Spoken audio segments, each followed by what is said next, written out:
पुराने समय की बात है। एक समृद्ध राज्य था। उस राज्य के सभी निवासी खुशहाल जीवन बिता रहे थे, लेकिन उस राज्य का राजा बहुत उदास रहने लगा था, क्योंकि उसके जीवन में एक अभाव था जिसे किसी भी धन दौलत से दूर नहीं किया जा सकता था। सामान्यतः एक राजा के पास सभी सुख सुविधाएं होती हैं, मगर उसके जीवन में अभाव था संतान का। उसकी कोई संतान नहीं थी। इसी चिंता में राजा का स्वास्थ्य बिगड़ने लगा। वह समय से पहले ही बूढ़ा होने लगा था। उसे हर पल राज्य के उत्तराधिकारी की चिंता सताने लगी थी। राज्य के मंत्रीगण भी राजा के लिए चिंतित थे। उन्होंने बहुत प्रयास किए। दूर दूर से कुशल वैद्य बुलाए गए। राजा के अच्छे स्वास्थ्य के लिए हर संभव कोशिश की गई, मगर राजा की स्थिति में कोई भी सुधार नजर नहीं आया। चारों ओर दूर दूर तक ये खबर फैल गई। ये घोषणा कर दी गई, यदि कोई व्यक्ति राजा को ठीक करने में समर्थ है या कोई भी ऐसा उपाय और सुझाव दे सके जिससे राजा की समस्या का समाधान हो जाए, तो उस व्यक्ति को उचित इनाम दिया जाएगा, उपहार दिए जाएंगे और राजमहल की ओर से अनेकों सुविधाएं दी जाएंगी। घोषणा के अगले ही दिन एक व्यक्ति राजमहल पहुंचा। उसे राजा के पास ले जाया गया। उसने राजा के स्वास्थ्य का निरीक्षण किया। राजा को छोड़कर राजमहल के हर आदमी की आंखें उस व्यक्ति की ओर थीं, मानो वो सभी खामोशी से राजा की समस्या का उपाय जानने का आग्रह कर रहे हों। तभी वह बोला, मैं आप सभी को उपचार बताने से पहले एक जरूरी बात बता दूं। मैं यहाँ आया क्योंकि एक राजा के कंधों पर राज्य के हर निवासी की सुरक्षा का भार होता है, और एक नागरिक के लिए भी राजा का स्वास्थ्य और उसका जीवन उतना ही महत्व रखता है। तो पहली बात तो ये, मैं किसी भी इनाम की लालसा में नहीं आया। महाराज स्वस्थ हो जाएं, यही मेरे लिए बहुमूल्य उपहार होगा।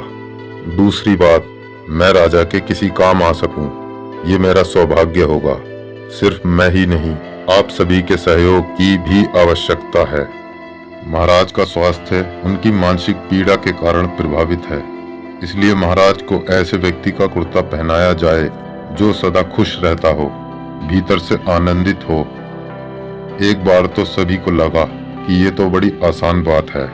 उन्हें ऐसा लगना स्वाभाविक ही था, क्योंकि समाज में अधिकतर लोग खुश रहने का अभिनय जो करते हैं। मानसिक उपचार का ये अनूठा तरीका था।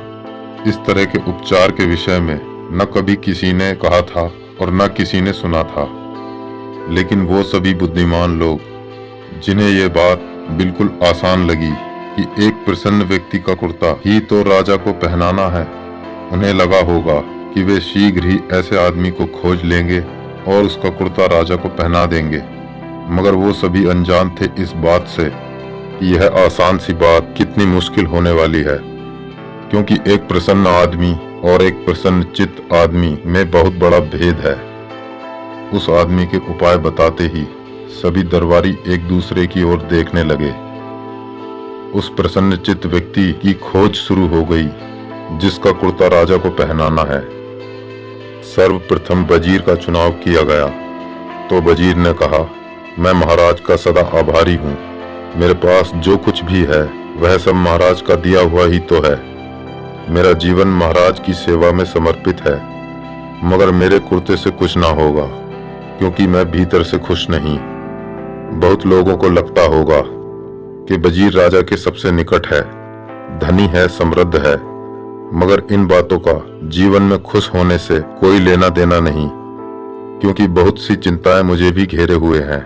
मैं भीतर से खुश नहीं।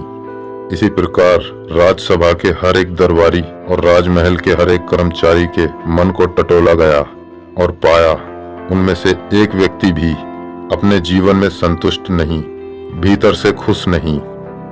यहाँ तक कि पूरे राज्य के एक एक व्यक्ति से पूछा गया, सभी ने यही जवाब दिया कि हमारा जीवन और हमारी संपत्ति राजा को समर्पित है, मगर हम भीतर से खुश नहीं। अब तो बड़ी अड़चन खड़ी हो गई। ये बात जिसे सुनकर लगा था कि बड़ी सरल है, इतनी जटिल हो जाएगी किसी ने ख्याल भी ना किया था। वे सभी मंत्री और सिपाही जो खोज पर निकले थे राजा के वफादार थे। उन्हें भी राजा प्रिय था। उनके लिए राजमहल को खाली हाथ लौट जाना संभव नहीं था। इसीलिए वे सभी राज्य की सीमा पर घने जंगल से गुजरते हुए आगे बढ़ गए। राज्य की सीमा पर एक नदी बहती थी। वे नदी से कुछ दूरी पर थे। तभी उन्हें किसी की आवाज सुनाई पड़ी।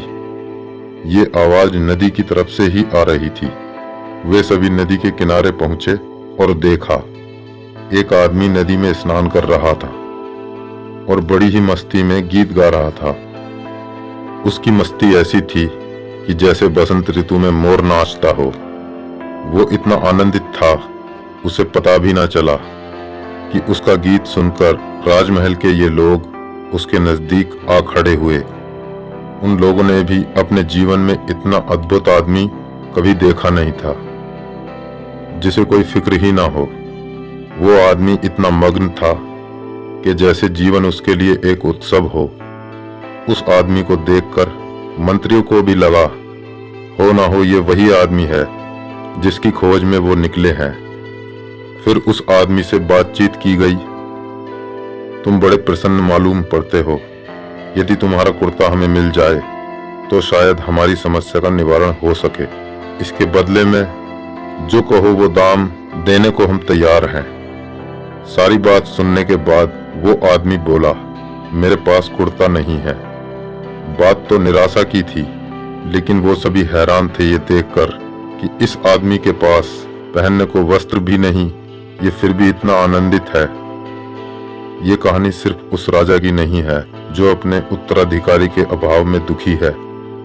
बहुत लोगों का जीवन ऐसा ही है, क्योंकि जो उनके पास है वो तो उन्हें दिखाई ही नहीं देता, और जो नहीं है उसके लिए दुख प्रकट करते हैं, विलाप करते हैं।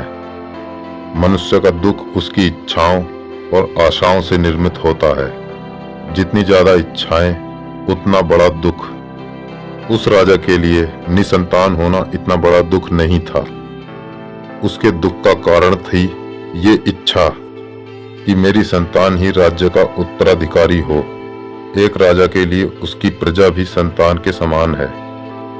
जरूरी नहीं कि एक शिक्षक का बेटा कुशल अध्यापक बने, एक चिकित्सक का बेटा कुशल चिकित्सक बने और एक राजा का बेटा ही राजा बने। उत्तराधिकारी का सही चुनाव केवल योग्यता के आधार पर किया जा सकता है, और राजा का पुत्र होना कोई योग्यता नहीं। बहुत से उदाहरण हैं इस धरती पर जहां जहां भी सच्चे संत और गुरु हुए, उन्होंने अपने पुत्र को उत्तराधिकारी घोषित नहीं किया यदि उसमें योग्यता नहीं थी। सभी गुरुओं ने अपने शिष्यों में से ही योग्य को चुना। एक योग्य व्यक्ति ही किसी राज्य, किसी परंपरा को आगे बढ़ा सकता है। मनुष्य के पास जो नहीं है उसका चिंतन ही दुख है, ला इलाज बीमारी है, और जो कुछ भी मनुष्य के पास है उसी में आनंदित रहना जीवन की पूर्णता है।